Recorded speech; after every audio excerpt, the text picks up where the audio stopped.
C'était une fuite. Il n'y avait pas d'autre mot pour qualifier ce que Léonard Ferrand était en train de faire. L'homme de 33 ans se tenait debout sur le trottoir humide, balayé par les vents salés de la Manche, fixant la façade légèrement décrépie de l'hôtel des Mouettes. Ce n'était pas une ruine, loin de là. C'était une bâtisse du XIXe siècle, typique de l'architecture balnéaire normande, avec ses colombages bleus et ses toits pentus. Mais pour un œil expert comme le sien, les signes de fatigue étaient évidents. Une peinture écaillée ici, une gouttière rouillée là, et cette impression générale que le bâtiment retenait son souffle pour ne pas s'effondrer sous le poids des charges d'exploitation. Léonard resserra le col de son blouson, un blouson acheté la veille dans une grande surface de la banlieue parisienne, tout comme le jean brut et les bottines un peu raides qu'il portait.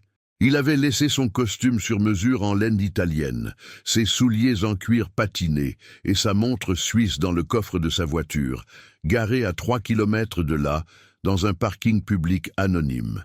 Ici, sur ce trottoir de Trouville-sur-Mer, Léonard Ferrand n'existait plus.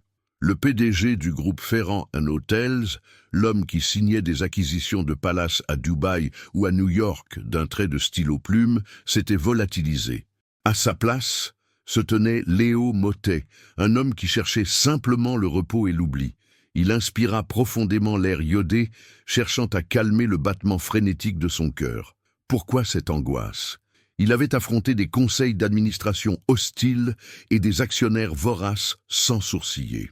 Mais entrer dans cet hôtel 3 étoiles, propriété de son propre groupe mais négligé par les rapports trimestriels, lui semblait être l'épreuve la plus périlleuse de sa carrière. Il cherchait la vérité, la vraie, pas celle filtrée par les tableaux Excel aseptisés ou les présentations PowerPoint de ses directeurs régionaux, qui masquaient les problèmes sous des graphiques colorés.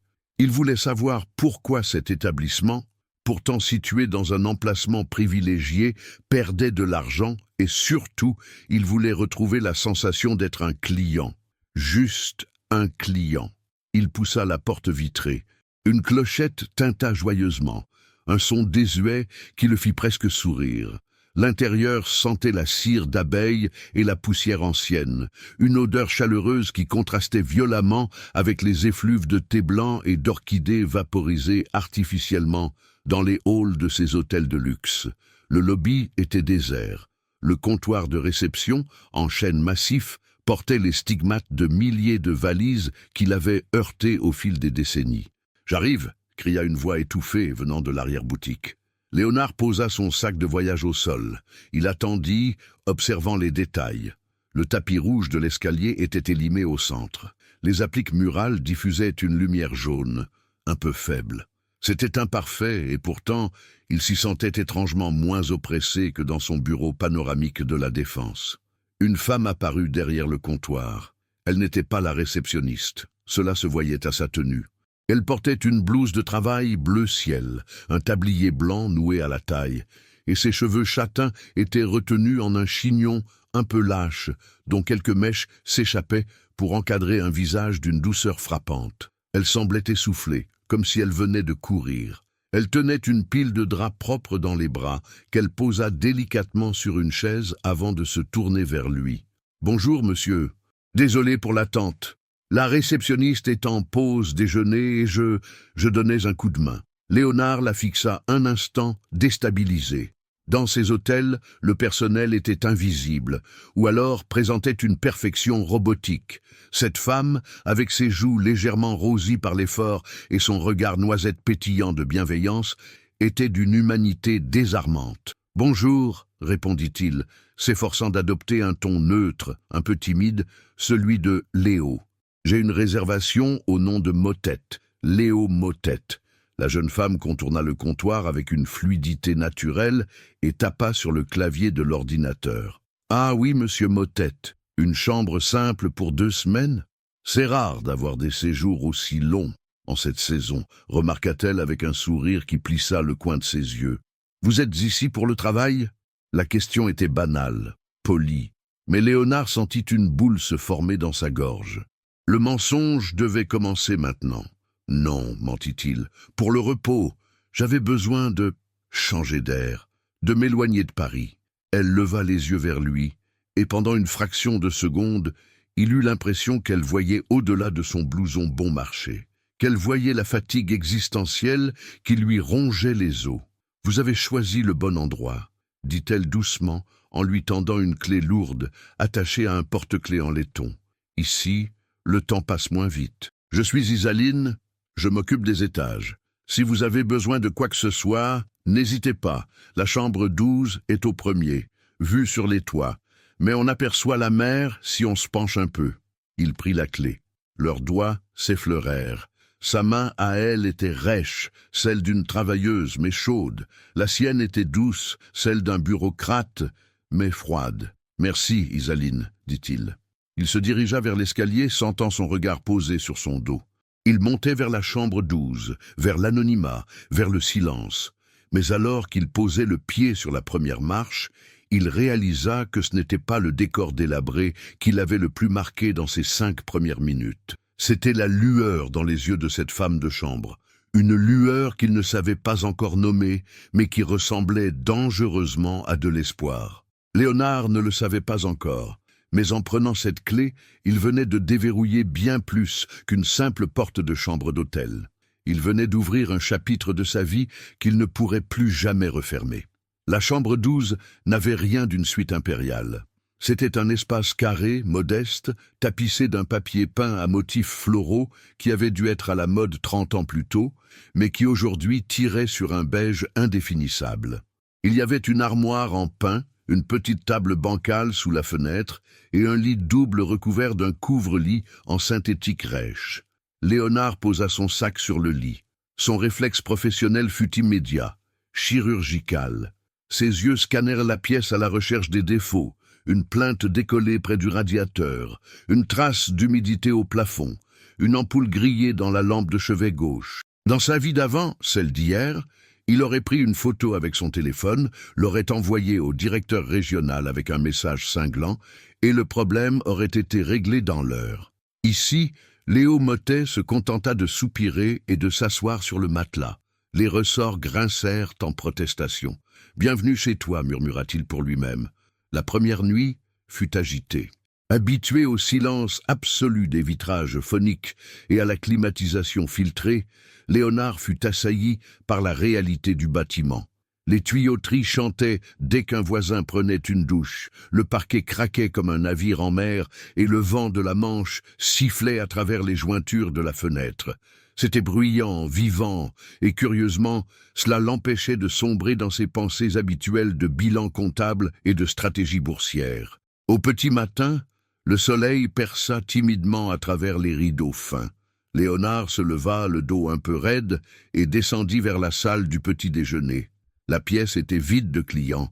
Seule une radio diffusait doucement des chansons de variété française derrière le bar. L'odeur du café frais et du pain grillé flottait dans l'air, une odeur simple et réconfortante qui lui rappela soudainement les dimanches matins de son enfance, avant que son père ne transforme leur maison en quartier général d'entreprise. Isaline était là. Elle portait la même blouse bleue que la veille, mais ses cheveux étaient cette fois attachés en une queue de cheval haute qui oscillait à chacun de ses mouvements. Elle s'affairait autour du buffet, réalignant les pots de confiture avec une précision presque artistique. « Bonjour, monsieur Mottet », lança-t-elle avec un entrain qui semblait défier la grisaille matinale. « Vous avez réussi à dormir malgré le vent ? Ça a soufflé fort cette nuit. » Léonard s'approcha pour se servir un café. La machine était un vieux modèle domestique, pas les monstres chromés qu'il installait dans ses établissements. « Bonjour, Isaline. Disons que c'était dépaysant. Je n'ai pas l'habitude d'entendre la mère de ma chambre. C'est la berceuse de Trouville, sourit-elle en essuyant une table immaculée. On finit par ne plus pouvoir s'en passer. Vous voulez des œufs? Je peux demander en cuisine, même si ce n'est pas officiellement sur la carte. Le chef est de bonne humeur ce matin. » Léonard fut pris de court. Un membre du personnel proposant un service hors carte dans un hôtel 3 étoiles en difficulté, cela allait à l'encontre de toutes les directives de réduction des coûts qu'il validait chaque mois. « Non, merci, c'est très gentil. Un croissant suffira. » Il s'installa près de la fenêtre et l'observa, Il ne pouvait pas s'en empêcher. C'était plus fort que lui. C'était le patron qui analysait son employé. Mais ce qu'il voyait le déconcertait. La réceptionniste titulaire, une femme d'une 50aine d'années à l'air renfrogné, arriva 10 minutes plus tard. Elle s'installa derrière son comptoir sans un regard pour la salle, sortant immédiatement son téléphone portable. Isaline, elle, ne s'arrêtait pas. Elle servit un couple de touristes allemands qui venaient d'entrer, leur expliquant avec un anglais hésitant mais charmant où trouver le meilleur marché aux poissons. Puis, elle aida une dame âgée à porter son sac à main jusqu'à sa chaise. Elle semblait être partout à la fois, comblant les vides laissés par le manque de personnel et la vétusté des lieux par sa seule énergie. Le plus troublant pour Léonard, c'était qu'elle ne le faisait pas par servilité. Il avait vu assez de courbettes intéressées dans sa vie pour faire la différence. Elle le faisait parce qu'elle semblait sincèrement se soucier du bien-être de ses inconnus. Alors qu'il finissait son café, elle passa près de sa table pour débarrasser le plateau des voisins. « Vous comptez explorer la ville aujourd'hui » demanda-t-elle. « Je ne sais pas encore. Je pensais marcher un peu sur la plage. »« Allez jusqu'aux Roches Noires » conseilla-t-elle. « C'est là que la lumière est la plus belle le matin. Ma grand-mère disait toujours que l'air marin de ce côté-là nettoie les idées noires. » Léonard la regarda, surpris par la justesse de la remarque. Avait-il l'air d'avoir des idées noires? Votre grand-mère avait l'air sage. Oh, elle l'était, répondit Isaline, son visage s'illuminant d'une tendresse soudaine.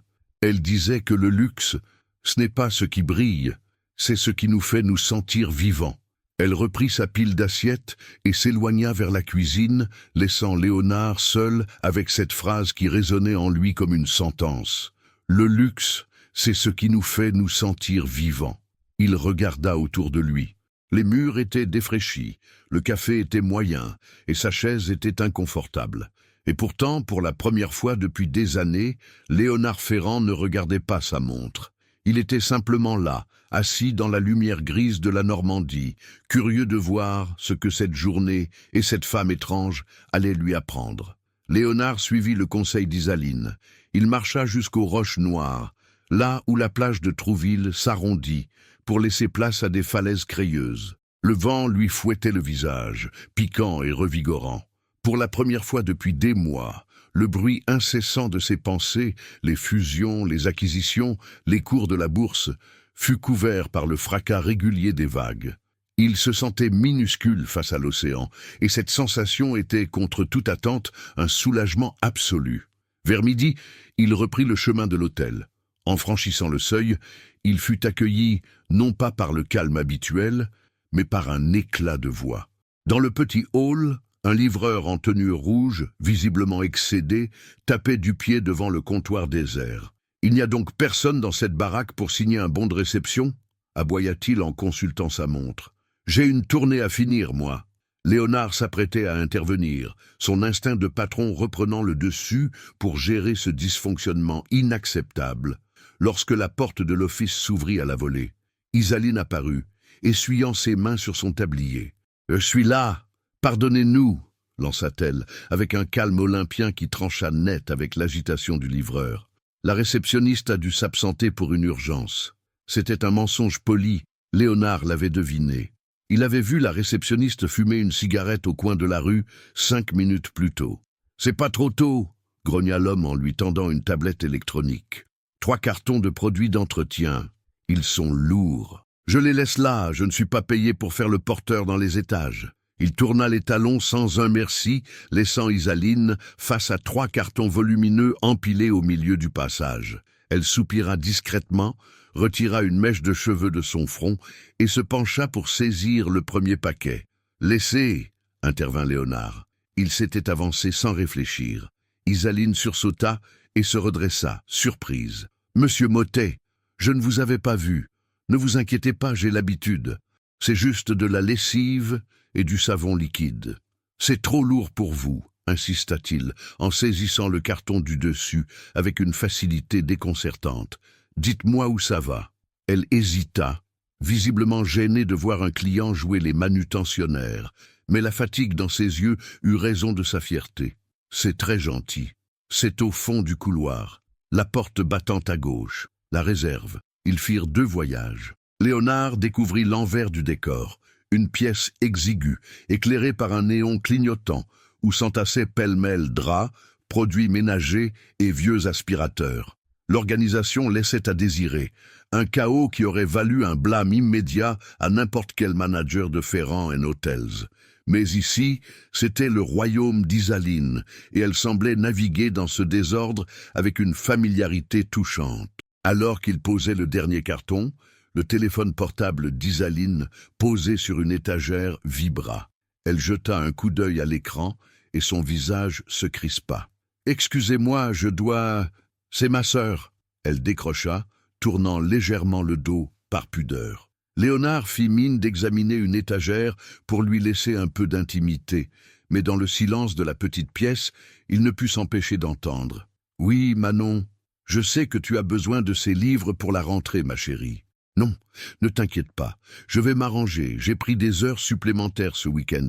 Oui, promis, je t'aime, travaille bien. » Elle raccrocha et resta immobile une seconde, les épaules affaissées, avant de se retourner vers Léonard, avec un sourire de façade un peu trop brillant. « Désolé, les ados, vous savez ce que c'est, toujours des urgences. » Léonard n'avait pas d'enfant, et sa propre adolescence s'était passée dans des pensionnats suisses où besoin signifiait vouloir la dernière console de jeu, pas des livres scolaires. « Vous vous occupez d'elle » demanda-t-il doucement. « Depuis 3 ans. Depuis que nos parents ne sont plus là. C'est une fille brillante. Elle veut faire médecine. Je ne veux pas qu'elle s'inquiète pour l'argent. » Léonard sentit un pincement au cœur. Il était là, héritier d'une fortune colossale, jouant aux touristes fauchés, face à une femme qui acceptait de porter des cartons trop lourds et de faire le travail des autres pour payer des manuels scolaires. « Vous portez beaucoup sur vos épaules, Isaline, au propre comme au figuré. » Elle haussa les épaules, un geste simple, dénué d'apitoiement. « On fait ce qu'on doit faire, monsieur Mottet. Appelez-moi Léo, s'il vous plaît. »« D'accord, Léo. » À cet instant, un bruit de goutte à goutte attira l'attention de Léonard. Il repéra un tuyau en cuivre qui suintait le long du mur, formant une petite flaque près des cartons de papier toilette. « Vous avez une fuite, » nota-t-il. « Ah, ça... Le plombier ne peut pas passer avant la semaine prochaine. Je mets un seau en attendant. » Léonard s'approcha. C'était un raccord mal serré, rien de grave, mais suffisant pour causer des dégâts d'humidité à long terme. Sans réfléchir, il sortit de sa poche un couteau suisse, un petit caprice qu'il s'était offert pour parfaire sa panoplie d'aventurier urbain. « Vous permettez » Isaline le regarda faire, interloqué. En 2 mouvements précis, il resserra la bague de fixation et donna un petit coup sec sur le joint. Le goutte à goutte cessa instantanément. Il se releva, essuyant ses mains sur son jean. « Voilà, ça devrait tenir jusqu'à l'arrivée du plombier. » Isaline le dévisageait avec une curiosité nouvelle. Elle ne voyait plus seulement le client solitaire de la chambre 12. Elle voyait un homme capable de résoudre des problèmes, un homme qui n'avait pas peur de se salir les mains. « Vous êtes bricoleur, pour un vacancier qui cherche le repos, » dit-elle avec un brin d'amusement. « Merci, Léo, vraiment. Ce n'est rien, j'aime réparer les choses. » En prononçant ces mots, Léonard réalisa qu'ils étaient vrais. Il avait passé sa vie à construire, à acheter, à vendre. Mais réparer, prendre soin de ce qui existait déjà, colmater les brèches, consolider les fondations fragiles, c'était peut-être cela qui lui manquait. « Eh bien, dit Isaline en ouvrant la porte de la réserve, si vous aimez réparer les choses, ne regardez pas trop autour de vous ici, vous n'aurez plus jamais de vacances. » Ils rirent ensemble, un rire léger qui dissipa la gêne. En sortant de la pénombre de la réserve pour retrouver la lumière du couloir, Léonard sentit que la distance entre eux s'était imperceptiblement réduite. Il n'était plus tout à fait un étranger. Il était Léo, celui qui avait réparé la fuite et porté les cartons. Et pour la première fois, ce titre lui semblait plus gratifiant que celui de président-directeur général. Les jours suivants s'écoulèrent avec une régularité apaisante, rythmée par les marées et les allées et venues discrètes du personnel. Léonard, ou plutôt Léo, commençait à se fondre dans le décor. Il n'était plus l'intrus de la chambre 12, mais une silhouette familière qui lisait le journal dans le salon ou saluait le facteur le matin. Cependant, Son œil de dirigeant ne dormait jamais tout à fait. Il notait tout. Les ampoules à basse consommation qui donnaient un teint grisâtre au couloir pour économiser quelques centimes, le pain industriel du petit déjeuner qui remplaçait la baguette artisanale d'autrefois, la lassitude de la réceptionniste qui traitait les clients comme des dossiers administratifs. Ferrand & Hotels était devenu une machine à profit, et ici, au bout de la chaîne, la machine grinçait. Un après-midi, alors qu'il cherchait un endroit calme pour passer un appel discret à son notaire, histoire de vérifier que son absence ne causait pas de panique à Paris, il poussa une porte vitrée à l'arrière du bâtiment. Il pensait trouver une sortie de secours ou une ruelle poubelle. Il découvrit un secret. C'était une petite cour intérieure, enclose de murs de briques rouges. L'endroit aurait dû être sinistre, un dépotoir à vieux meubles. Au lieu de cela, c'était une explosion de vie modeste et tenace. Des pots en terre cuite dépareillés s'alignaient le long des murs, débordant de menthe, de romarin et de thym. Une vieille palette en bois avait été poncée et transformée en mur végétal où grimpaient des pois de senteur. Au centre, sur une table de jardin en fer forgé qu'elle avait manifestement repeinte elle-même, Isaline était assise. Elle ne l'entendit pas arriver. Elle était penchée sur un cahier à spirale, un crayon à papier à la main, mordillant le bout de la gomme avec une concentration intense. Léonard s'approcha doucement, ne voulant pas briser cette bulle de sérénité. « C'est ici que vous vous cachez » demanda-t-il finalement. Isaline sursauta, fermant brusquement son cahier comme une écolière prise en faute. Lorsqu'elle vit que ce n'était que lui, ses épaules se détendirent. « Oh, Léo, vous m'avez fait peur. Je croyais que c'était Madame Harel, la directrice. Elle n'aime pas trop que je traîne ici. Elle dit que je perds mon temps avec ces mauvaises herbes. » Elle désigna les plantes d'un geste de la main. « Ce ne sont pas des mauvaises herbes, » corrigea Léonard en s'approchant pour effleurer un plant de basilic. « C'est un potager aromatique, et il est magnifique. C'est vous qui avez fait tout ça ?» Isaline rougit légèrement, un sourire timide éclairant son visage. « Je récupère ce que je peux. Les clients jettent parfois des fleurs fanées, je récupère les graines. Le thym vient du jardin de ma grand-mère. Je trouve que ça change tout, non ? Si on mettait un brin de menthe fraîche dans l'eau des carafes au petit déjeuner ou un peu de lavande sur les oreillers, les gens se sentiraient plus accueillis. Moins numéro de chambre. » Léonard sentit un frisson lui parcourir l'échine. Elle venait de résumer en une phrase ce que ses consultants en marketing mettaient des mois à théoriser dans des rapports coûteux sur l'expérience client. Sauf qu'elle, elle le vivait. Il s'assit sur la chaise en face d'elle, ignorant la poussière. « Et ce cahier ?» demanda-t-il en montrant l'objet qu'elle protégeait encore de sa main. Elle hésita, puis, voyant l'intérêt sincère dans les yeux de Léo, elle le poussa doucement vers lui. « C'est des idées, juste des rêves. » Léonard ouvrit le carnet. Ce qu'il vit le laissa sans voix. Ce n'était pas de simples gribouillages, c'étaient des plans, des croquis détaillés d'une auberge, annotés d'une écriture fine et régulière. Il y avait des calculs de coûts pour des panneaux solaires, des schémas pour un système de récupération d'eau de pluie, des recettes basées uniquement sur des produits locaux situés à moins de 20 kilomètres. « L'écologie » lut-il à voix haute. « C'est bête, hein ?» dit-elle précipitamment, prête à reprendre son bien. « Je sais que je n'aurai jamais l'argent pour ça, mais j'aime imaginer un endroit où l'on respecte la nature, mais aussi les gens qui y travaillent. Pas de produits chimiques, des draps en lin lavé, du mobilier restauré, une hospitalité qui a du sens. » Léonard tourna les pages, fasciné. Ce qu'elle décrivait, c'était l'avenir de l'hôtellerie. Ce vers quoi tout le marché tendait, mais avec une âme que les grandes chaînes n'arrivaient jamais à imiter. C'était brillant de simplicité et d'intelligence. « Ce n'est pas bête du tout, Isaline, » dit-il en levant les yeux vers elle. « C'est visionnaire. Vous avez pensé à tout, même au compostage des déchets organiques du restaurant. Ma grand-mère disait qu'on ne doit rien gâcher. La terre nous donne tout, c'est la moindre des choses de ne pas l'empoisonner en retour. » Elle parlait avec une passion qui la transfigurait. Elle n'était plus la femme de chambre fatiguée. Elle était une entrepreneure née, bridée par sa condition sociale. Léonard ressentit une admiration profonde, mêlée d'une culpabilité grandissante. Il était à la tête d'un empire qui avait les moyens de réaliser ce rêve en un claquement de doigts, mais son entreprise était devenue un monstre aveugle qui écrasait précisément ce genre d'initiative. « Vous devriez montrer ça à quelqu'un, dit-il sérieusement, à des investisseurs. » Elle éclata d'un rire bref, un peu amer. « Léo, soyez réaliste. Je suis Camarera. Je n'ai pas le bac. Je dois payer le loyer et les études de Manon. Les banquiers ne prêtent pas aux rêveurs, ils prêtent aux riches. » Léonard referma le carnet et le lui rendit. Le poids du mensonge pesait de plus en plus lourd. Il avait envie de lui dire « Je suis le banquier, je suis le riche, et je veux investir en vous. » Mais il ne pouvait pas encore. S'il révélait son identité maintenant, il briserait cette magie fragile.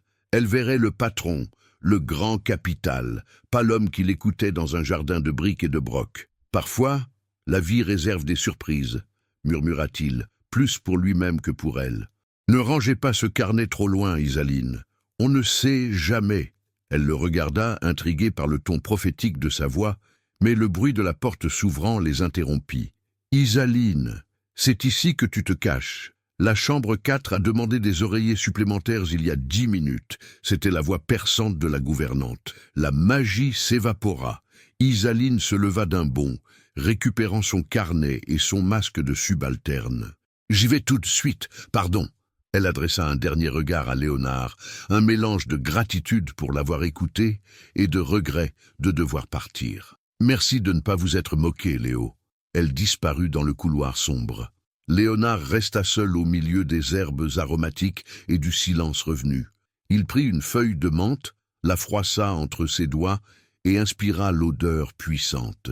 C'était l'odeur de la vérité. Et pour la première fois de sa vie, Léonard Ferrand sut exactement ce qu'il voulait faire de son pouvoir. Mais pour cela, il allait devoir continuer à jouer la comédie, quitte à s'y brûler les ailes. Le mercredi était jour de marché à Trouville. Une effervescence particulière s'emparait des quais de la Touques où les étals colorés s'alignaient sous les cris des mouettes affamées. C'était un spectacle vivant, bruyant et odorant que Léonard, dans son ancienne vie, aurait observé de loin, derrière les vitres teintées d'une limousine en route vers un restaurant étoilé. Aujourd'hui, il était au milieu de la foule, son blouson remonté jusqu'au menton.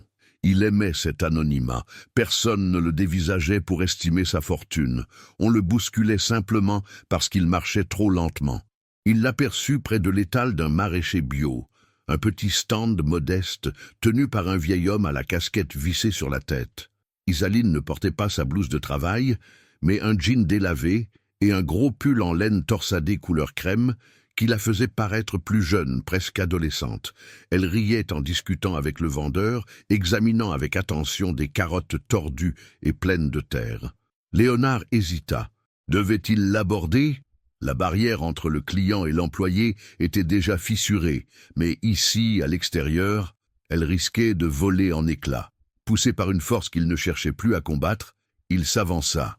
« Je parie que ces carottes ont plus de goût que celles du supermarché », lança-t-il en arrivant à sa hauteur. Isaline se tourna, surprise, mais son visage s'illumina immédiatement d'un sourire franc. « Léo, vous faites vos courses ? Je flâne.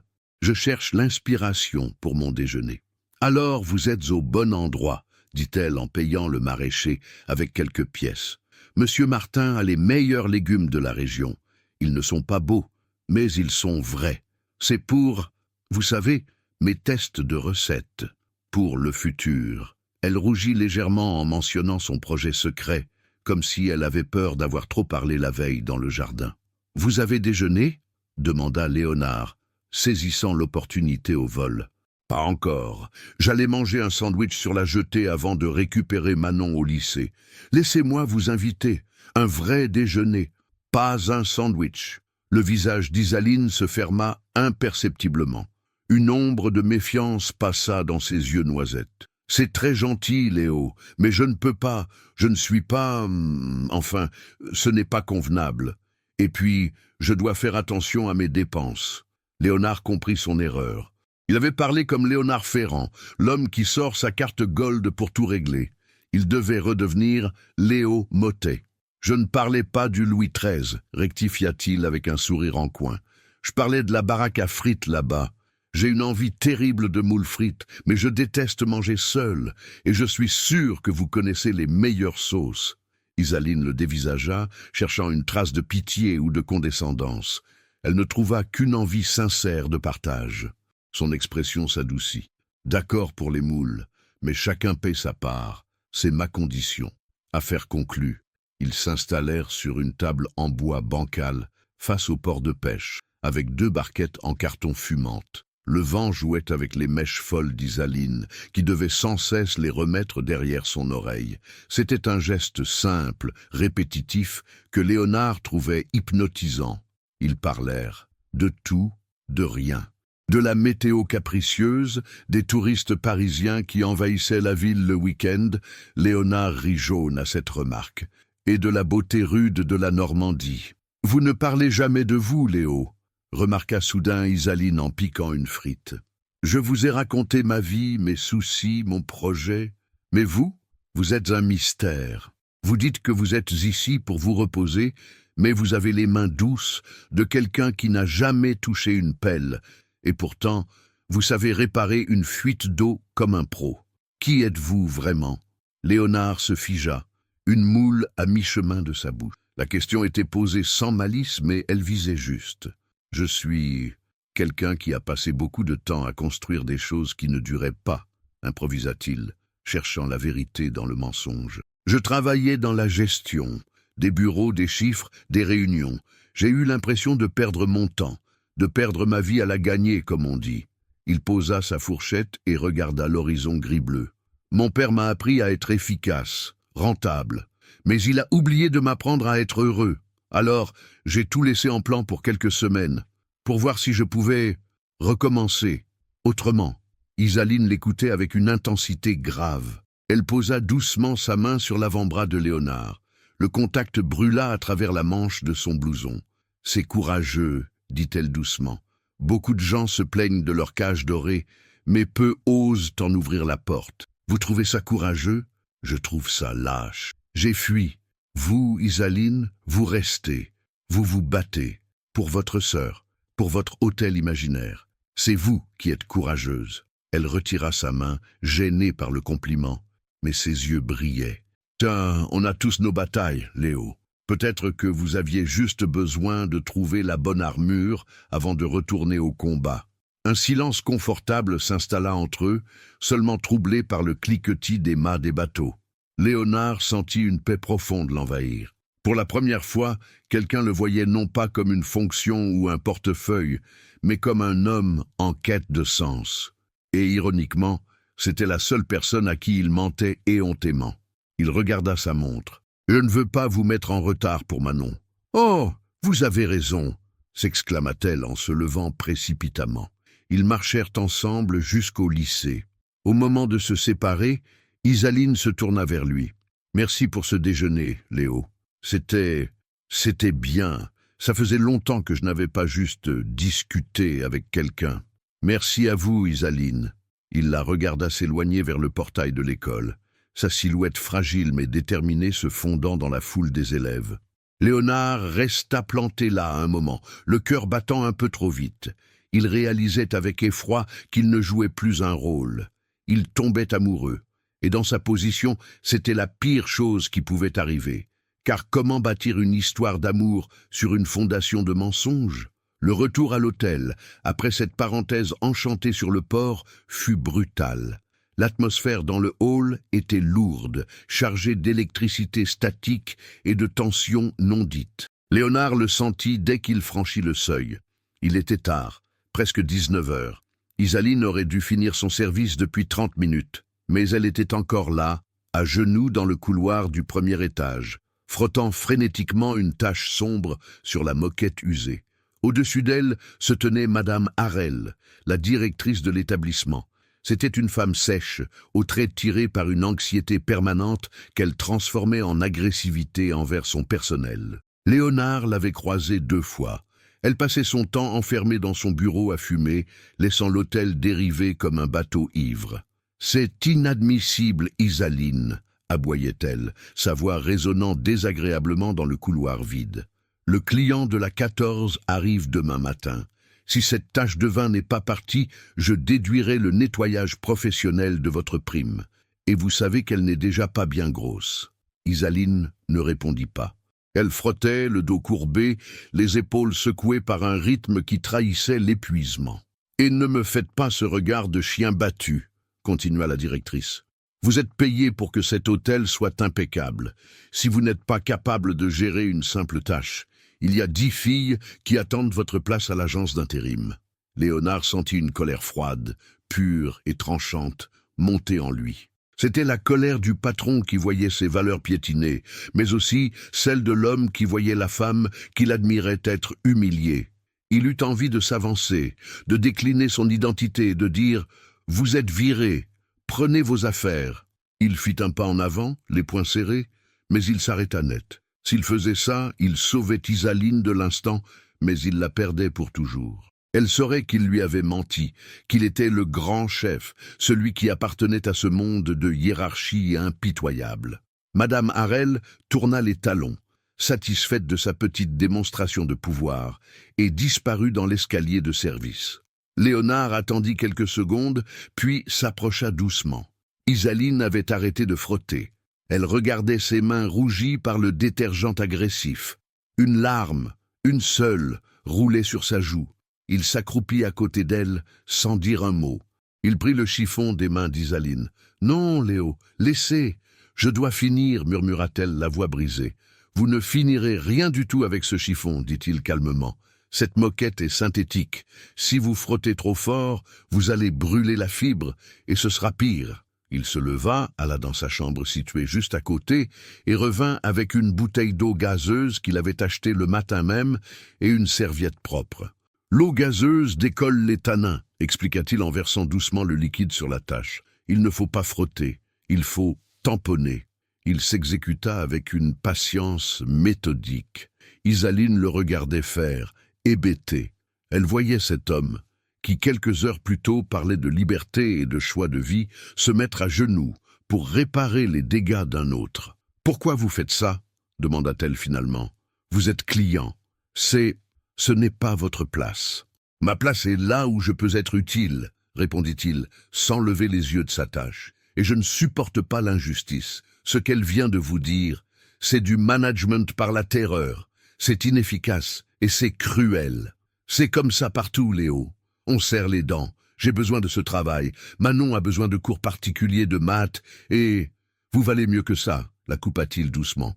Vous valez mieux que de frotter des tapis pour une femme qui ne connaît même pas votre nom de famille. » La tache avait presque disparu.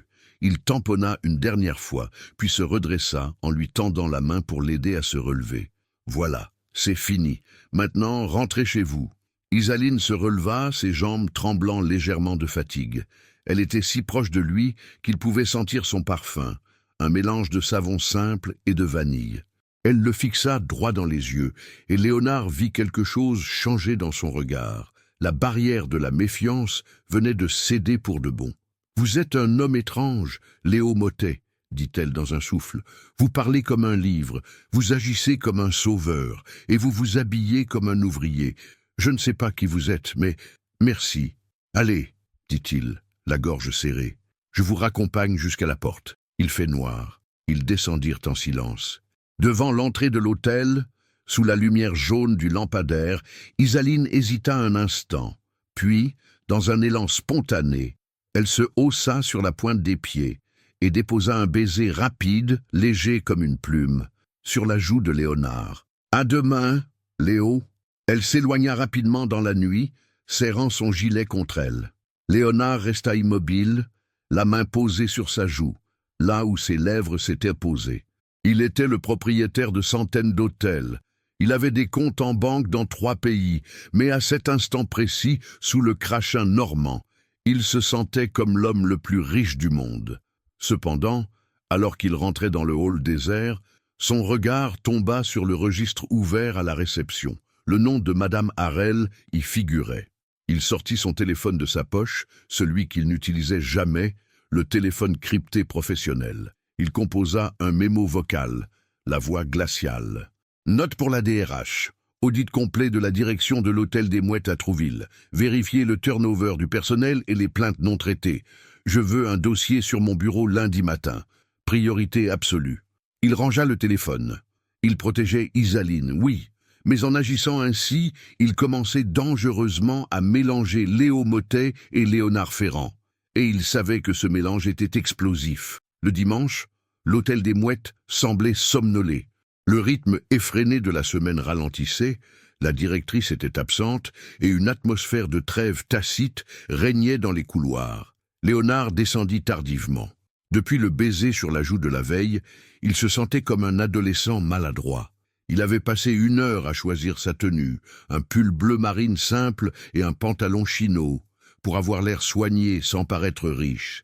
C'était un équilibre précaire qu'il commençait à maîtriser, même si la supercherie lui pesait de plus en plus. Il trouva Isaline dans le petit salon de lecture, une pièce souvent désertée par les clients. Elle ne travaillait pas, c'était son jour de repos, mais elle était passée vérifier 2 ou 3 choses, comme elle le lui avait dit. « Vous ne savez donc pas vous arrêter » plaisanta-t-il en entrant. Elle leva les yeux de son livre. Son visage s'éclaira d'une façon qui fit rater un battement au cœur de Léonard. « Léo, non, j'attendais que la pluie cesse pour rentrer, et j'aime bien cet endroit. C'est calme. » Léonard regarda autour de lui.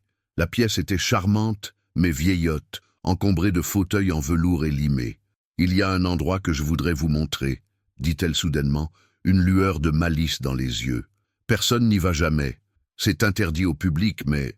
techniquement, je ne travaille pas aujourd'hui, et vous n'êtes pas un client comme les autres. » Léonard sourit, intrigué. « Je vous suis. » Elle le guida vers le fond du couloir du rez-de-chaussée, sortit un trousseau de clés et ouvrit une double porte poussiéreuse. Ils pénétrèrent dans une ancienne véranda, une structure en fer forgé et en verre qui devait dater de la Belle Époque. L'endroit servait de débarras. Des chaises empilées, des vieux matelas, des cartons humides. Mais la lumière y était extraordinaire, filtrée par la grisaille extérieure, mais amplifiée par la structure de verre. Elle donnait sur un jardin en friche, sauvage et poétique. « C'est incroyable », souffla Léonard. « Pourquoi cet espace est-il condamné ?»« Trop cher à chauffer », expliqua Isaline en avançant au milieu du fatras. « Madame Harel dit que c'est une perte d'énergie. Elle veut le faire démolir pour agrandir le parking. » Léonard sentit une crispation dans sa mâchoire. Détruire une telle architecture pour garer 3 voitures de plus, c'était un crime esthétique et patrimonial. Ce serait une erreur monumentale, lâcha-t-il avec véhémence. La structure est saine. Regardez ces montants en acier, c'est du travail d'artisan. Avec un double vitrage moderne et une isolation au sol, cet endroit pourrait devenir le cœur de l'hôtel. Un jardin d'hiver, un salon de thé. Il s'avança, touchant les montants rouillés, visualisant instantanément les travaux. On pourrait sabler le métal, le repeindre en vert amande ou en anthracite, installer un poêle à bois scandinave là-bas, dans l'angle, mettre des plantes tropicales qui profiteraient de l'effet de serre. Ce serait... Il s'arrêta net. Il parlait trop vite. Il parlait avec l'assurance de l'homme qui a rénové des palaces à Venise et à Londres. Il parlait comme Léonard Ferrand. Il se tourna vers Isaline. Elle le regardait avec une intensité troublante, la tête légèrement penchée. « Vous avez une vision très précise pour un comptable fatigué, Léo. » Le silence s'étira, lourd de sens. Léonard sentit la sueur perler dans son dos. « J'ai beaucoup regardé d'émissions de décoration pendant ma convalescence, » mentit-il piteusement. « Et puis, c'est du bon sens, non ?» Isaline ne sembla pas totalement convaincue, mais elle choisit de ne pas insister.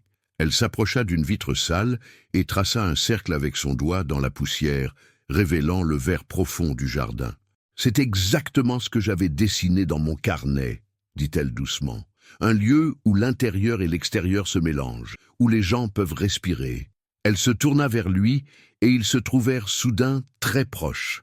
L'odeur de poussière et de pluie semblait s'effacer pour ne laisser place qu'à leur présence mutuelle. « Vous savez, Léo, » reprit-elle, sa voix tremblant légèrement, « parfois, j'ai l'impression que vous comprenez mes rêves mieux que moi-même, comme si nous parlions la même langue, alors que nous venons de mondes si différents. Peut-être que nos mondes ne sont pas si différents, murmura-t-il. Peut-être qu'on cherche juste la même chose au final. Et qu'est-ce que vous cherchez, Léo?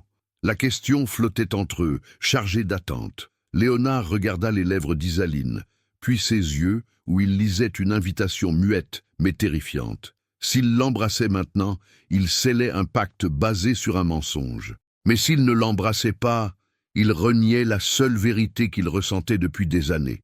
Il leva la main et caressa doucement la mèche de cheveux qui tombait sur son front. « Je cherche une raison de ne pas repartir », avoua-t-il.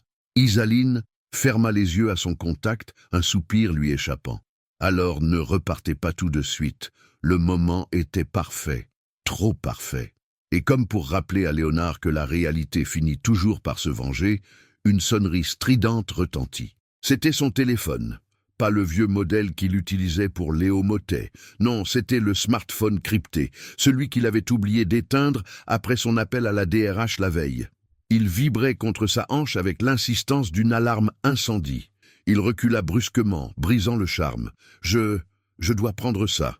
Excusez-moi. » Il sortit précipitamment de la véranda, laissant Isaline seule au milieu des vestiges d'un passé grandiose et d'un futur incertain. Dans le couloir, il décrocha, le cœur battant à tout rompre. « Ferrand, dit-il sèchement. « Monsieur Ferrand, c'est le directeur financier. Nous avons un problème majeur avec l'acquisition de Berlin. Les Allemands menacent de se retirer si vous n'êtes pas là demain matin pour la signature. » Léonard ferma les yeux, appuyant son front contre le mur froid. La réalité ne se contentait pas de frapper à la porte, elle l'enfonçait à coups de bélier. « Je ne peux pas être à Berlin demain, » siffla-t-il. « Monsieur, il s'agit de 40 millions d'euros, et le conseil d'administration commence à poser des questions sur votre congé maladie. » Il regarda vers la porte de la véranda. Il imaginait Isaline de l'autre côté, déçue, confuse. « Trouvez une solution !» ordonna-t-il avant de raccrocher. Il resta là, seul dans le couloir sombre. Il avait cru pouvoir échapper à sa vie, mais on n'échappe pas à qui on est. Et bientôt, très bientôt, il allait devoir choisir entre l'homme qu'il était devenu pour elle et l'homme que le monde attendait qu'il soit. Léonard rangea le téléphone dans sa poche, la main tremblante. Il venait de négocier un délai de 48 heures avec Berlin, utilisant un ton d'autorité qu'il n'avait pas employé depuis son arrivée à Trouville. Mais le répit était de courte durée. Le monde réel, celui des fusions et des capitaux, resserrait son étau. Il retourna vers la véranda, le pas lourd. Isaline était toujours là, observant les arbres qui se balançaient sous le vent. Quand elle se tourna vers lui, son visage n'exprimait pas la colère d'avoir été abandonnée au milieu d'un moment intime, mais une inquiétude sincère. « Tout va bien, Léo ?» demanda-t-elle doucement. « Vous avez l'air pâle. C'était une mauvaise nouvelle ?» Léonard détesta la facilité avec laquelle le mensonge lui vint aux lèvres. C'était devenu une seconde nature, un réflexe de survie toxique. « C'était mon ancien employeur, mentit-il. Des papiers administratifs, des complications pour mes indemnités. Rien de grave, juste fatigant. » Isaline s'approcha et posa une main réconfortante sur son bras. « Ne vous laissez pas atteindre. L'argent, ça va, ça vient. Ce qui compte, c'est que vous soyez là, en bonne santé. » La culpabilité le frappa comme un coup de poing. Elle le consolait pour des problèmes d'argent imaginaires, alors qu'il possédait l'hôtel dans lequel il se tenait. L'ironie était si cruelle qu'il eut envie de rire nerveusement. « Isaline, dit-il d'une voix rauque, il faut que je vous parle. Vraiment, pas ici, pas maintenant. Vous me faites peur, Léo. Non, n'ayez pas peur, c'est juste... Il y a des choses que vous devez savoir sur moi, sur ma vie d'avant. Je ne veux pas qu'il y ait de secret entre nous. » Elle le scruta, cherchant une ombre de danger, mais elle ne vit que la détresse d'un homme honnête. Du moins, le croyait-elle. « D'accord, » accepta-t-elle avec un sourire confiant. « Demain soir, Manon va au cinéma avec des amis. Je serai libre à partir de 20h. Nous pourrions dîner. Il y a une petite crêperie rue des Bains. Ce n'est pas cher et c'est délicieux. C'est parfait. Demain soir. » Ils se séparèrent sur cette promesse. Léonard monta dans sa chambre, mais il ne dormit pas. Il passa la nuit à tourner en rond dans les quelques mètres carrés de la chambre 12, répétant son discours. Comment lui dire ? Je suis riche ? Non, trop brutal. Je suis le propriétaire ? Elle se sentirait espionnée. Je suis tombé amoureux de toi, et j'ai eu peur que mon argent gâche tout. C'était la vérité, mais serait-elle audible? Le lendemain, lundi, l'hôtel reprit son rythme. Madame Harel était de retour, plus stressée que jamais. Une rumeur courait parmi le personnel. Une inspection surprise du siège social était prévue dans la région. Léonard, en entendant cela dans le couloir, eut un sourire amer. L'inspection, c'était lui. S'il savait, il passa la journée à éviter tout le monde, se réfugiant dans de longues promenades sur la plage pour calmer ses nerfs. Il avait pris sa décision. Il allait tout avouer à Isaline ce soir. Il lui proposerait de l'aider à monter son projet, l'écologie, non pas comme un mécène condescendant, mais comme un partenaire. Il était prêt à quitter son poste de PDG s'il le fallait, ou du moins à déléguer pour vivre ici, loin de la folie parisienne. C'était un plan fou, mais c'était le seul qui lui semblait juste. Vers 19h, il commença à se préparer. Il se rasa de près, enfila une chemise blanche fraîchement repassée, la seule pièce un peu élégante qu'il avait gardée. Il se regarda dans le miroir piqué de la salle de bain. « Ce soir, Léo Mottet disparaît, murmura-t-il à son reflet, et Léonard Ferrand va devoir être à la hauteur. » Il descendit dans le hall 10 minutes en avance. Il voulait acheter des fleurs sur le chemin. Son cœur battait avec une légèreté nouvelle. La perspective de la vérité le libérait. En traversant le lobby, il vit Isaline derrière le comptoir, remplaçant la réceptionniste partie en pause. Elle lui adressa un sourire radieux en le voyant descendre, un sourire qui promettait tout. Elle portait une petite robe noire simple, égayée par un foulard coloré. Elle s'était faite belle pour lui, pour Léo. « Vous êtes élégant, monsieur le vacancier », plaisanta-t-elle alors qu'il approchait. « C'est pour être à la hauteur de la dame », répondit-il en s'accoudant au comptoir. « Je file acheter quelque chose, je reviens dans 5 minutes. Attendez-moi, je ne bouge pas. » Il sortit, l'air frais du soir fouettant son visage. Il se sentait invincible. Il allait tout lui dire, elle allait peut-être lui en vouloir un moment, mais il la reconquérait avec la vérité. Il n'avait pas fait 10 mètres sur le trottoir, qu'une berline noire aux vitres teintées, rutilante et silencieuse, s'arrêta net devant l'entrée de l'hôtel, lui bloquant presque le passage. Léonard se figea. Il connaissait cette voiture. C'était une Mercedes classe S, le modèle exact utilisé par la direction générale de son groupe. La portière arrière s'ouvrit. Un homme en costume gris anthracite, cravate de soie et lunettes sans monture en sortit. Il tenait une mallette en cuir. C'était Marc-Antoine, son directeur des opérations, l'homme le plus ambitieux et le moins subtil de toute l'entreprise. Léonard voulut reculer, se cacher, disparaître, mais c'était trop tard. Marc-Antoine leva les yeux, ajusta ses lunettes, et son visage se décomposa en une expression de stupeur absolue avant de se transformer en un soulagement professionnel. « Monsieur Ferrand !» s'exclama-t-il d'une voix forte, assez forte pour être entendue depuis le hall ouvert. « Dieu merci, on vous cherche partout, Berlin est en train de... »« Tais-toi !» siffla Léonard, en s'avançant précipitamment vers lui. Mais le destin, cruel et précis, avait déjà joué sa carte. Dans l'encadrement de la porte de l'hôtel, attirée par l'éclat de voix et la voiture de luxe, Isaline était apparue. Elle s'était figée. Elle regardait l'homme en costume qui s'inclinait respectueusement devant Léo. Marc-Antoine, ne remarquant pas la présence de la jeune femme, continua sur sa lancée. « Monsieur le Président, il faut que vous signiez ces documents immédiatement. Votre absence inquiète les actionnaires. » Le mot « président » flotta dans l'air du soir comme une sentence de mort. Léonard se tourna lentement vers l'entrée. Isaline était là, pâle comme un linge. Ses yeux allaient de la berline de luxe à Léonard, puis à l'homme qui l'appelait « Monsieur Ferrand ». La compréhension se fit en une fraction de seconde, brutale, dévastatrice. Le puzzle s'assemblait, les mains douces, les connaissances en gestion, le téléphone crypté, l'attitude. « Léo ?»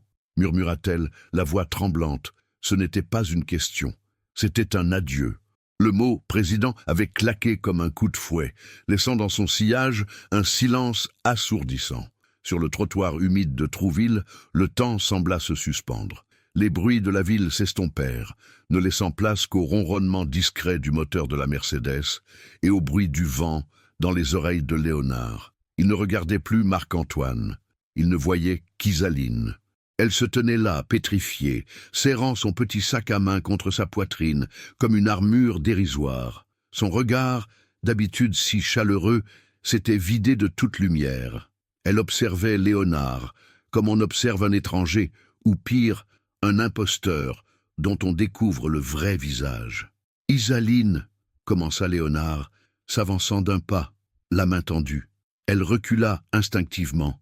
Un mouvement de recul violent qui le stoppa net. « Ne m'approchez pas !» dit-elle d'une voix blanche. Marc-Antoine, sentant enfin la tension, mais ne comprenant rien à la dynamique émotionnelle en jeu, intervint avec sa maladresse habituelle. « Monsieur Ferrand, nous sommes pressés. Si cet employé pose problème, je peux demander à la direction de... »« Je t'ai dit de te taire !» hurla Léonard, se tournant vers son directeur avec une fureur qui fit trembler l'homme en costume. « Monte dans cette voiture et attends-moi. » Maintenant, Marc-Antoine, livide, s'engouffra précipitamment à l'arrière du véhicule, claquant la porte. Léonard se retourna vers Isaline. Ils étaient seuls à nouveau, mais un gouffre infranchissable s'était ouvert entre eux. « Isaline, écoute-moi, je voulais tout te dire ce soir, je te le jure, c'était prévu. Le dîner, la crêperie, c'était pour ça. »« Pour ça ?» répéta-t-elle, un rire nerveux et sans joie lui échappant. « Pour m'annoncer quoi ? Que Léo Mottet n'existe pas, que l'homme avec qui j'ai partagé mes rêves, mes peurs, mes sandwichs sur la plage, n'était qu'un personnage ? Non, Léo, c'est moi. C'est la partie de moi qui est vraie. L'autre, celui qu'ils appellent président, c'est le rôle que je joue. Ne joue pas sur les mots, coupa-t-elle, les larmes montant aux yeux, brillantes de colère. Tu es Léonard Ferrand. Tu es le propriétaire de cet hôtel. Tu es le propriétaire de tous les hôtels. Elle secoua la tête, comme pour chasser une image absurde. Tout ce temps, tu m'as regardé, tu m'as observé porter des cartons trop lourds, frotter des taches à genoux, compter mes centimes pour acheter des livres à ma sœur, et tu ne disais rien. Tu jouais au touriste fauché. C'était quoi pour toi? Une expérience sociologique? Un divertissement? Vis ma vie de pauvre? Léonard sentit chaque mot comme un coup de poignard. Elle avait raison. Vu de sa place, c'était impardonnable. Je cherchais à comprendre, plaida-t-il désespéré. Je voulais voir la réalité de mon entreprise. Je ne savais pas que j'allais te rencontrer. Je ne savais pas que j'allais tomber amoureux de toi. À ces mots, le visage d'Isaline se ferma complètement. La douleur fit place à une froideur glaciale. Ne parle pas d'amour, Léonard. L'amour, c'est la confiance. Et tu as commencé notre histoire par un mensonge énorme. Tu m'as menti chaque jour, à chaque minute, quand tu as réparé cette fuite. Tu savais que tu pouvais faire venir une équipe de maintenance en un claquement de doigts. Quand je t'ai montré mon carnet, mon projet d'écologie, tu as dû bien rire intérieurement de ma naïveté. La petite femme de chambre qui rêve de changer le monde avec ses 3 sous face aux milliardaires. Jamais, cria-t-il, j'admire ton projet. Je veux t'aider à le réaliser. Je peux le financer, Isaline. Demain, tout de suite. Je peux te donner les clés, les moyens, tout ce que tu veux. C'était la pire chose à dire. Il le comprit à la lueur de dégoût qui passa dans ses yeux. Tu crois que tu peux tout acheter? Cracha-t-elle. Tu crois que parce que tu as été démasqué, tu peux sortir ton chéquier pour réparer les dégâts? Garde ton argent, monsieur Ferrand. Mon rêve, c'était de le bâtir avec mes mains, avec honnêteté, pas avec la charité d'un patron qui se sent coupable d'avoir joué avec mes sentiments. Elle fit demi-tour vers la porte de l'hôtel. Isaline, attends. Elle s'arrêta, la main sur la poignée, sans se retourner. La chambre 12 est libre, dit-elle d'une voix sourde. Je ferai le ménage demain matin, comme pour n'importe quel client, parce que c'est mon travail, et c'est tout ce que vous êtes pour moi désormais, un client. Un client qui a oublié de régler sa note d'honnêteté. Elle poussa la porte et disparut à l'intérieur. La clochette tinta, ce même son joyeux qui l'avait accueilli le premier jour, mais qui sonnait maintenant comme le glas de ses espérances. Léonard resta seul sur le trottoir. La pluie commença à tomber, fine et pénétrante. La vitre de la Mercedes s'abaissa. « Monsieur » osa Marc-Antoine, « Berlin attend. » Léonard regarda la façade de l'hôtel des Mouettes. Il vit une lumière s'allumer au premier étage, la lingerie. Elle était retournée travailler, pour oublier, pour ne pas penser. Il avait le pouvoir de virer la directrice tyrannique, de rénover le bâtiment, d'augmenter les salaires. Il pouvait tout changer ici, sauf une chose, le regard qu'Isaline portait sur lui. Il se sentit soudain épuisé, vidé de toute substance. Léo Mottet était mort ce soir, et Léonard Ferrand n'avait jamais été aussi seul. Il ouvrit la portière de la voiture de luxe et s'y laissa tomber.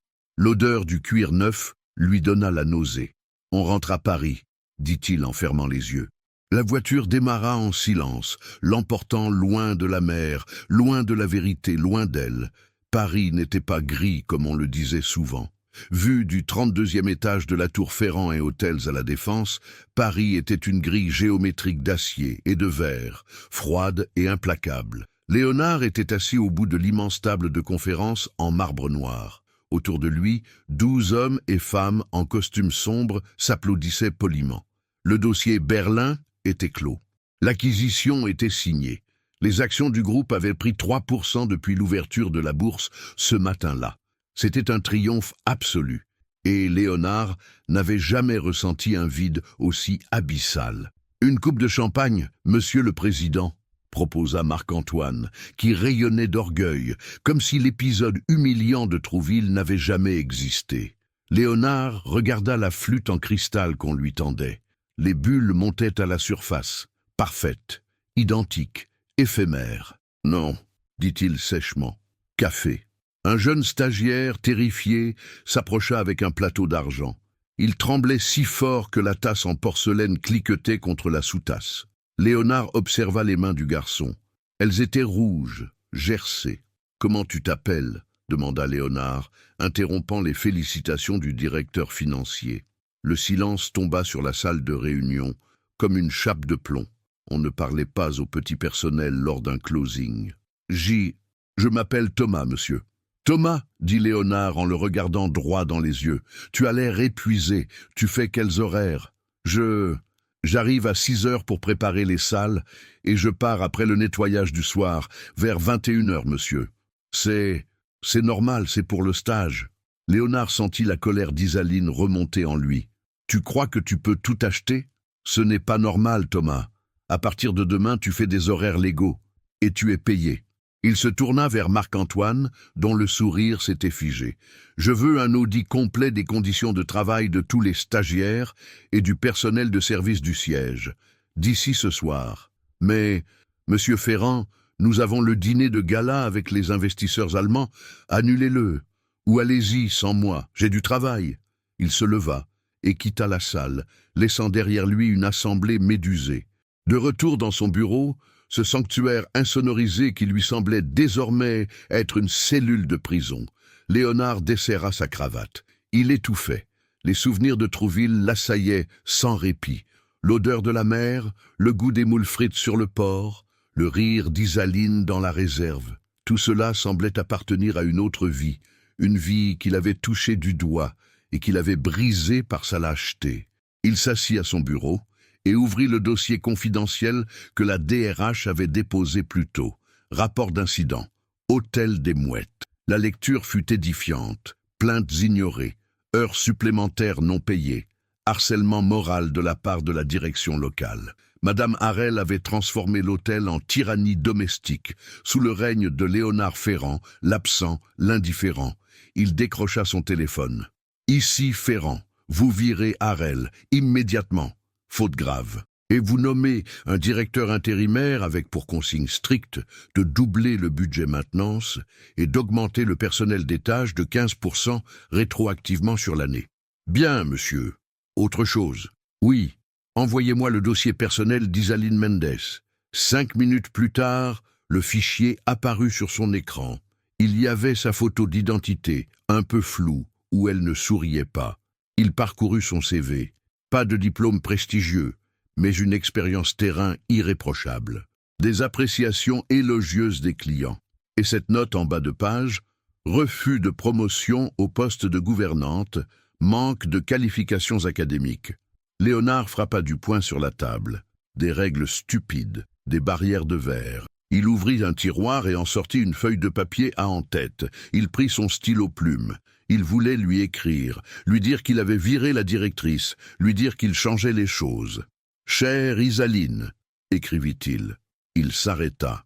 Il revit son regard déçu. « Garde ton argent. Mon rêve, c'était de le bâtir avec mes mains. » S'il lui écrivait maintenant pour lui dire qu'il avait joué au bon roi qui dispense sa justice, elle le détesterait encore plus. Elle verrait cela comme une nouvelle intrusion, une nouvelle manifestation de son pouvoir. Il ne pouvait pas acheter son pardon avec des mesures administratives. Il froissa la feuille et la jeta à la poubelle. Il se leva et alla vers la baie vitrée. Paris s'étendait à ses pieds, scintillant de 1000 feux artificiels.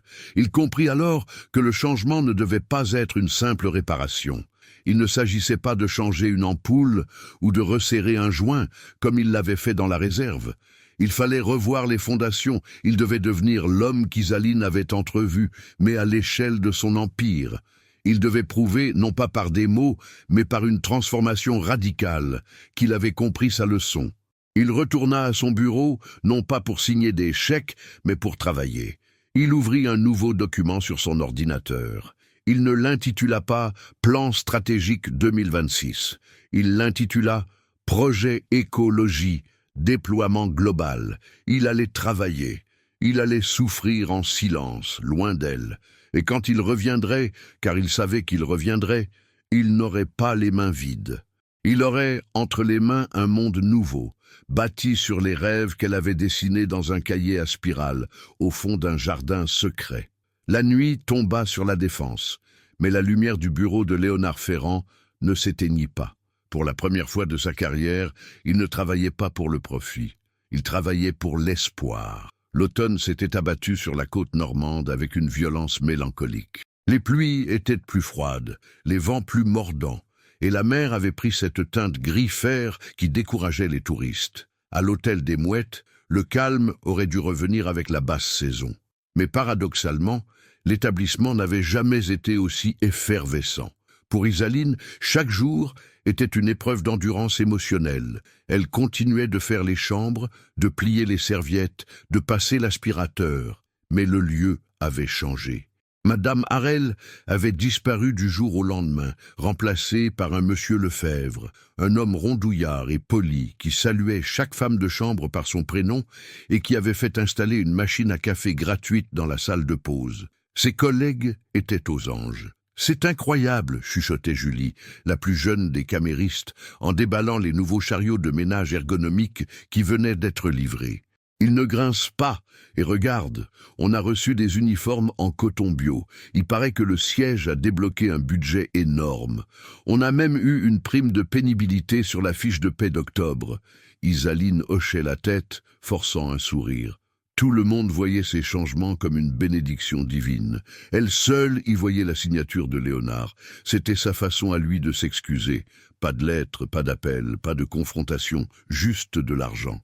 Encore et toujours de l'argent déversé pour colmater les brèches. Chaque amélioration, chaque geste de respect de la direction envers le personnel était pour elle un rappel cuisant de leur dispute sur le trottoir. Il prouvait qu'il pouvait tout changer d'un claquement de doigts, confirmant l'immensité du pouvoir qui les séparait. Elle se sentait achetée à distance. Un matin de novembre, alors qu'elle terminait le 2e étage, un bruit de travaux attira son attention. Des coups de marteau, des voix fortes. Cela venait du rez-de-chaussée, vers l'arrière du bâtiment. Le cœur battant, elle descendit l'escalier de service. Elle se dirigea vers le couloir condamné, celui qui menait à la vieille véranda. La double porte était grande ouverte. Une équipe d'ouvriers s'affairait, mais ils ne démolissaient pas. Ils rénovaient. Isaline s'arrêta sur le seuil, pétrifiée. Les vitres cassées avaient été retirées, prêtes à être remplacées. Les structures métalliques rouillées étaient en train d'être poncées par un artisan méticuleux. Et au centre de la pièce, un architecte discutait avec monsieur Lefebvre, des plans déroulés sur une table de tréteaux. « Mademoiselle Mendez ?» Isaline sursauta. Le nouveau directeur l'avait vue. Il lui fit signe d'approcher, un sourire bienveillant aux lèvres. « Venez, venez, je voulais justement vous voir. » Isaline s'avança, méfiante, serrant ses mains l'une contre l'autre. Je ne voulais pas déranger, monsieur. Je retournais à mon poste. Pas du tout. Regardez ça. Il tapota le plan. Isaline posa les yeux sur le papier bleu. Ce qu'elle vit lui coupa le souffle. Ce n'était pas un plan d'architecte standard. C'était la matérialisation exacte, au millimètre près, de ce qu'elle avait gribouillé dans son carnet à spirale. Le poêle à bois scandinave dans l'angle, le mur végétal, l'espace détente avec les fauteuils en rotin. Même l'emplacement des plantes aromatiques était respecté. En bas du plan, dans le cartouche technique, il n'était pas écrit « Rénovation Hôtel des Mouettes ». Il était écrit « Projet pilote, l'écologie, espace Isaline ». Les lettres dansèrent devant ses yeux. « Le siège a envoyé des directives très précises », expliqua M. Lefebvre, visiblement impressionné. « Ils veulent transformer cet espace en cœur vert de l'hôtel, un concept expérimental de durabilité. Et, c'est étrange, mais la note de service stipule que vous devez être consulté pour le choix des essences de plantes. Il paraît que vous avez la main verte. » Isaline ne répondit pas. Sa gorge était trop serrée. Il n'avait pas oublié. Il n'avait pas ri de ses rêves. Au contraire, il les prenait tellement au sérieux qu'il les faisait graver dans la pierre et l'acier. Elle effleura le plan du bout des doigts. C'était son rêve, volé et offert en retour. « C'est beau !» réussit-elle à murmurer. « Et c'est magnifique, oui !» s'enthousiasma le directeur. Le grand patron suit le chantier personnellement depuis Paris. Il demande des photos chaque semaine. On dit qu'il a complètement changé de cap stratégique. Il paraît qu'il est devenu obsédé par l'écologie et le bien-être au travail. Isaline recula d'un pas. C'était trop. Elle se sentait cernée par la présence fantomatique de Léonard. Il était partout. Dans le sourire de ses collègues mieux payés, dans les draps bio qu'elle installait sur les lits, et maintenant dans ces murs qu'il rebâtissait pour elle. C'était une déclaration d'amour muette, monumentale et écrasante. Je dois y aller. Manon m'attend. » Elle tourna les talons et s'enfuit presque, laissant le directeur perplexe. Elle sortit par la porte de service et courut jusqu'à la plage. Le vent froid lui fouetta le visage, séchant les larmes de rage et d'émotion qui coulaient malgré elle. « Pourquoi tu fais ça ?» cria-t-elle face à la mer déchaînée, sa voix perdue dans le fracas des vagues. « Pourquoi tu ne viens pas ?» Elle savait pourquoi.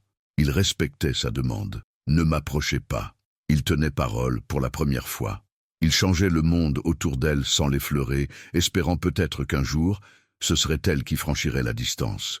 Isaline regarda l'horizon, là où la mer grise touchait le ciel bas. Elle détestait l'aimer encore. Elle détestait que son cœur batte plus fort à l'idée qu'il regardait des photos de ce chantier, à 200 kilomètres de là, en pensant à elle. Mais la colère, cette armure qui la protégeait depuis des semaines, commençait à se fissurer. Car on peut en vouloir à un menteur, mais peut-on en vouloir à un homme qui déplace des montagnes pour réaliser vos rêves sans rien demander en échange? Décembre enveloppa Trouville d'un manteau de givre scintillant. L'hôtel des Mouettes, autrefois une vieille dame fatiguée luttant contre les éléments, se dressait désormais fièrement face à la mer, ses façades rafraîchies et ses fenêtres isolées, brillant comme des phares dans la nuit précoce. Les travaux étaient terminés. La rumeur avait couru toute la semaine en ville.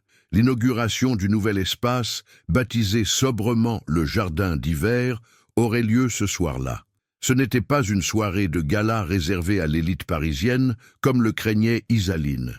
L'invitation, distribuée à tout le personnel et aux commerçants du quartier, précisait simplement « Venez célébrer un nouveau départ, buffet local et biologique ». Isaline tenait le carton d'invitation entre ses doigts, assise sur le bord de son lit.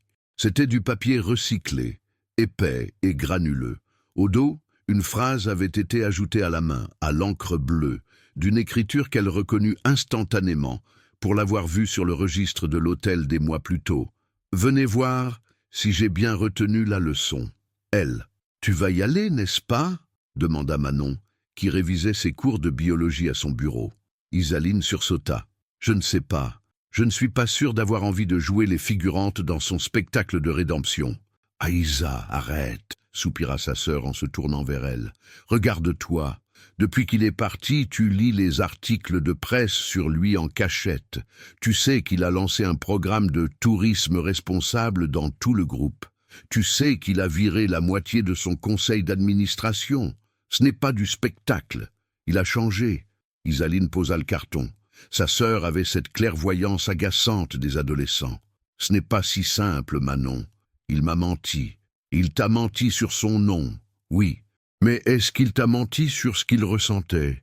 La question resta en suspens, flottant dans l'air de la petite chambre. Isaline se leva et ouvrit son armoire. Elle sortit une robe en laine vert forêt, simple mais élégante, qu'elle gardait pour les grandes occasions. « Je vais juste voir, dit-elle, plus pour se convaincre elle-même que pour répondre à sa sœur. Je vais voir si le poêle à bois est au bon endroit. » L'atmosphère à l'hôtel était méconnaissable. Le hall ne sentait plus le renfermé et la cire chimique, mais le pain frais, les épices et le feu de bois.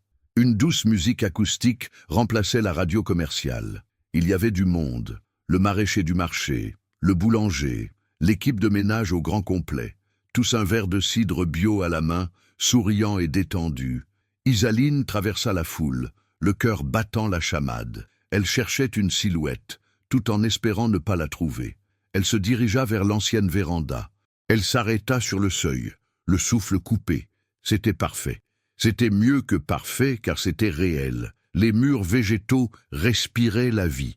Le sol était pavé de tommettes anciennes récupérées. Au centre, le poêle scandinave ronronnait, diffusant une chaleur douce qui contrastait avec le froid dehors. Des fauteuils profonds invitaient à la lecture. C'était un havre de paix, exactement tel qu'elle l'avait rêvé dans son jardin secret. Je n'étais pas sûr pour la couleur des coussins. J'ai hésité entre ocre et terracotta. La voix venait de derrière elle, une voix grave, familière, qui fit vibrer chaque nerf de son corps. Isaline se figea un instant, puis se retourna lentement. Léonard était là. Il ne portait pas de smoking. Il portait un pantalon de velours côtelé foncé, une chemise blanche ouverte au col et une veste en laine déstructurée. Il avait l'air plus vieux que dans ses souvenirs. Ses traits étaient tirés, ses yeux cernés, comme s'il n'avait pas dormi depuis des mois. Il avait maigri, mais son regard était d'une intensité brûlante, dépouillé de toute arrogance. Il se tenait à quelques mètres d'elle, les mains dans les poches, comme s'il avait peur de s'approcher et de l'effrayer. « Terracotta », répondit-elle, sa voix à peine audible. « C'est plus chaleureux. » Un sourire timide, presque douloureux, étira les lèvres de Léonard. « J'ai choisi terracotta. » Il fit un pas, un seul. « Bonsoir Isaline. »« Bonsoir Léonard. » C'était la première fois qu'elle prononçait son vrai nom sans colère. Le son sembla flotter entre eux, lourd de sens. « Vous avez vu » demanda-t-il en désignant la pièce d'un geste vague. « J'ai vu. Vous avez tout copié. C'est du plagiat, monsieur le président. C'était une tentative d'humour, une perche tendue pour briser la glace. » Léonard la saisit avec gratitude. « Je plaide coupable, mais j'ai cité mes sources. Regardez là-bas. » Il montra une petite plaque en laiton discret fixée sur le mur végétal. Isaline s'approcha. Elle lut « Inspiration et conception, Isaline M ». Elle sentit les larmes monter, chaudes et rapides. Ce n'était pas de la vanité, c'était de la reconnaissance. Pour la première fois de sa vie, son travail, son esprit, ses idées étaient validés, exposés, honorés. « Je ne voulais pas vous acheter », dit Léonard doucement, s'étant rapproché jusqu'à se tenir juste derrière elle. « Je voulais vous prouver que je vous avais écouté, que chaque mot que vous m'avez dit dans ce jardin, chaque critique, chaque rêve, tout était important. Plus important que n'importe quel conseil d'administration. » Isaline se tourna vers lui. Ils étaient si proches maintenant. Elle pouvait voir les fils gris qui commençaient à apparaître sur ses tempes. Elle voyait l'homme derrière le milliardaire. « Vous avez changé l'hôtel, Léonard.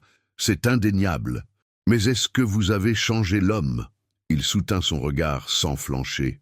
L'homme qui est reparti à Paris ce soir-là était un lâche. Celui qui est devant vous essaie juste d'être digne de la femme qui lui a appris à réparer une fuite d'eau.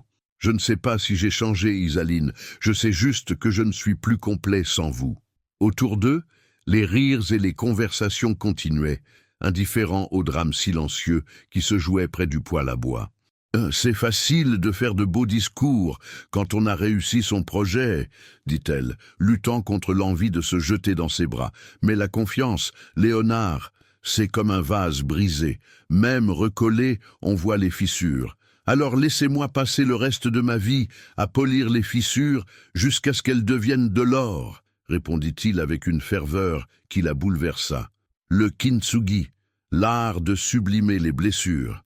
Donnez-moi une chance, Isaline. Pas une chance de reprendre là où on s'est arrêté, une chance de commencer, pour de vrai, sans masque. Il tendit la main, paume ouverte, pas pour la toucher, mais pour lui offrir le choix. Isaline regarda cette main, la main qui avait porté des cartons, réparé un tuyau et signé l'ordre de transformer cet hôtel. Dehors, la neige commençait à tomber, recouvrant le monde de silence. À l'intérieur, Isaline prit une inspiration profonde. Elle savait que le chemin serait long, que la peur d'être trahie à nouveau rôderait encore, mais en regardant les yeux de cet homme qui avait mis son empire à genoux pour un sourire d'elle, elle sut qu'elle ne pouvait pas laisser passer cet hiver sans tenter le printemps. Elle leva sa main et lentement posa la sienne dans celle de Léonard. Le lendemain de l'inauguration, le soleil se leva sur une Trouville transformée. La neige de la veille avait fondu, laissant place à un ciel d'un bleu pur, lavé par l'hiver. Pour Isaline, ce matin avait une saveur inédite. Elle ne se réveillait plus avec le poids de la routine et de la solitude, mais avec une appréhension mêlée d'excitation. Elle avait passé la nuit chez elle, sagement. Léonard n'avait pas insisté pour qu'elle reste, et elle l'en remerciait intérieurement. Ils avaient besoin de temps pour redéfinir les contours de leur relation. La main tenue la veille était une promesse, pas une conclusion. Lorsqu'elle arriva à l'hôtel des Mouettes, l'ambiance était électrique. Les regards de ses collègues s'attardaient sur elle, curieux, parfois complices, mais étrangement respectueux. La rumeur de leur rapprochement avait sans doute fait le tour du service, mais personne n'osait poser de questions. Monsieur Lefebvre, le directeur, l'intercepta dès son arrivée dans le hall. « Mademoiselle Mendez, Monsieur Ferrand souhaiterait vous voir dans son bureau, enfin, dans le petit salon de lecture qu'il utilise comme bureau provisoire. » Isaline lissa son tablier par réflexe, avant de se rappeler qu'elle n'avait pas encore enfilé sa tenue de travail. Elle portait ses vêtements de ville, un jean et un pull confortable. Elle toqua à la porte du salon. Entrez. Léonard était assis à une table encombrée de dossiers, son ordinateur portable ouvert. En la voyant, il se leva immédiatement, abandonnant une conversation téléphonique en cours sans la moindre hésitation. « Bonjour Isaline, tu as bien dormi ?» Le tutoiement était revenu, naturel, doux. « Mieux que depuis des mois, avoua-t-elle. Et vous, toi, je n'ai pas beaucoup dormi, j'ai travaillé. » Il contourna la table et s'appuya contre le rebord, croisant les bras. Il semblait nerveux, comme un écolier avant un exposé important. « Isaline, nous devons parler de l'avenir. De nous, bien sûr, mais aussi de l'aspect pratique des choses. Je ne veux pas que notre relation soit entachée par des questions de hiérarchie ou de dépendance financière. Je sais à quel point ton indépendance est vitale pour toi. » Il prit une enveloppe Kraft posée sur la table et la lui tendit. « Qu'est-ce que c'est » demanda-t-elle méfiante. « Ouvre. » Elle sortit le document. C'était un contrat de travail. En tête de page, le logo du groupe Ferrand & Hotels. Elle lut l'intitulé du poste, « Responsable qualité et développement durable, site de Trouville ». Elle écarquilla les yeux et releva la tête vers lui. « Léonard, je ne peux pas accepter ça. C'est du favoritisme. Je suis femme de chambre. Je n'ai pas les diplômes pour... » « Lis la fiche de poste, » l'interrompit-il doucement. Elle parcourut les lignes. Gestion du jardin potager, supervision des approvisionnements locaux, formation du personnel aux pratiques écologiques, relations avec les artisans locaux. C'est exactement ce que tu fais déjà, ou ce que tu rêves de faire, continua Léonard. Ce n'est pas un cadeau, Isaline, c'est une reconnaissance de compétences. J'ai fait valider ce poste par la RH ce matin à la première heure. Ils ont confirmé que ton expérience terrain et ta connaissance du tissu local valent tous les masters du monde pour ce poste précis.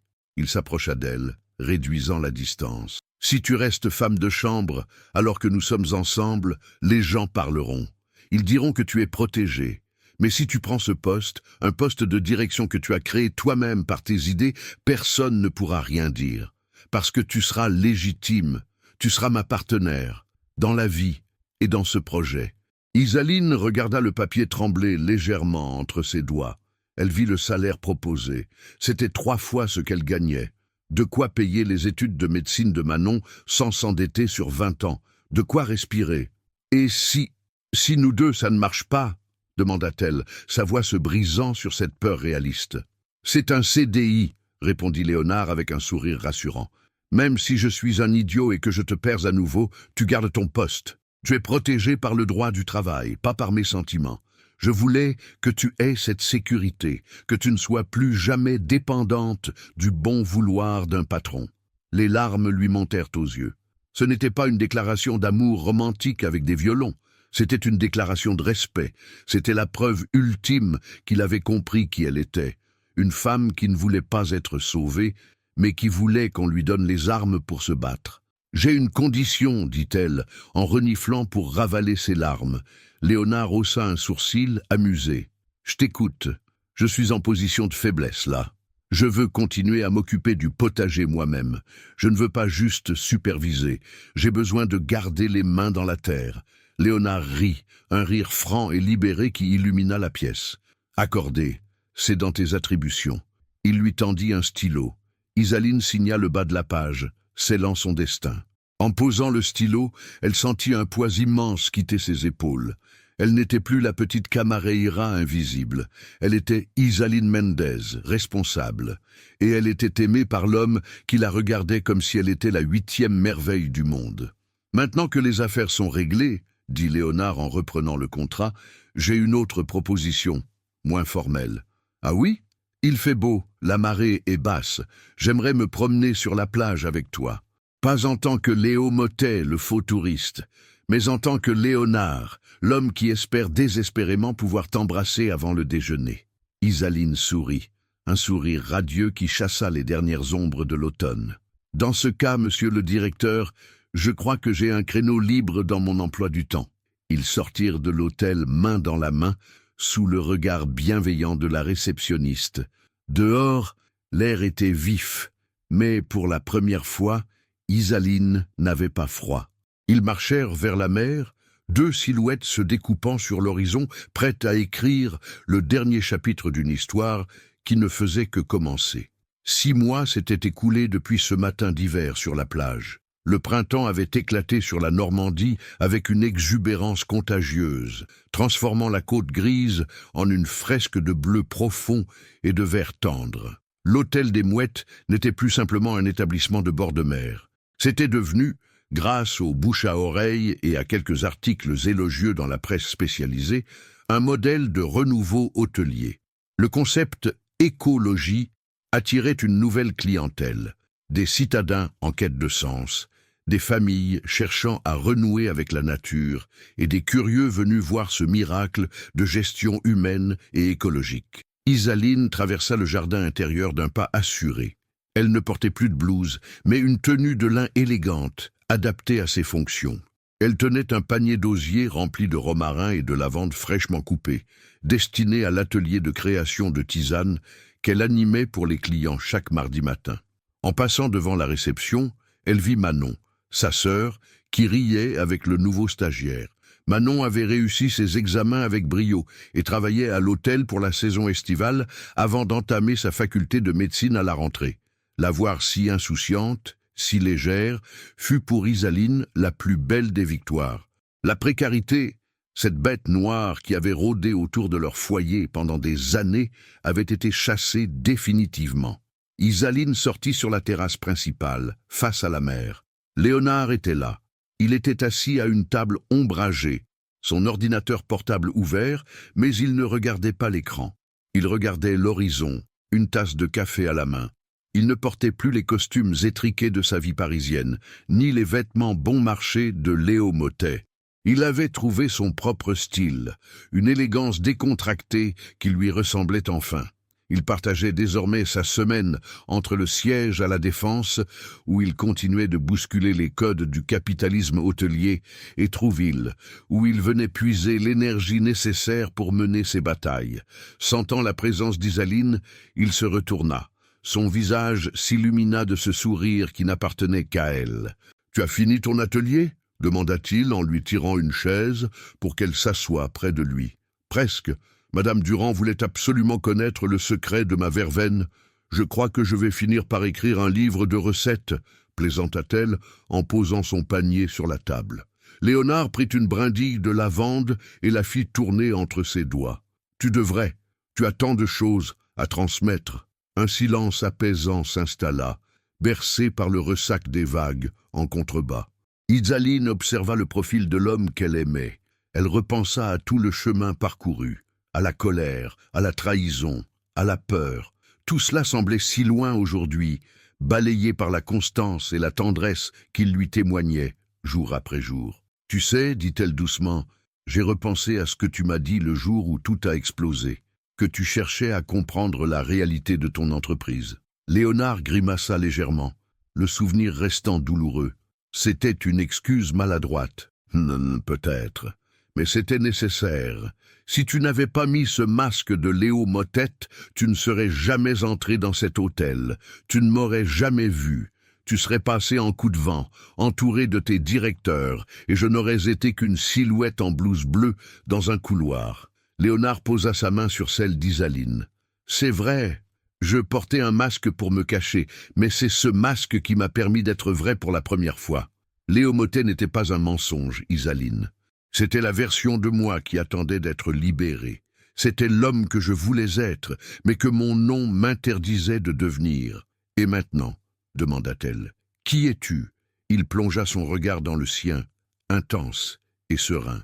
Je suis Léonard, l'homme qui apprend chaque jour à mériter la femme exceptionnelle qui est assise devant lui.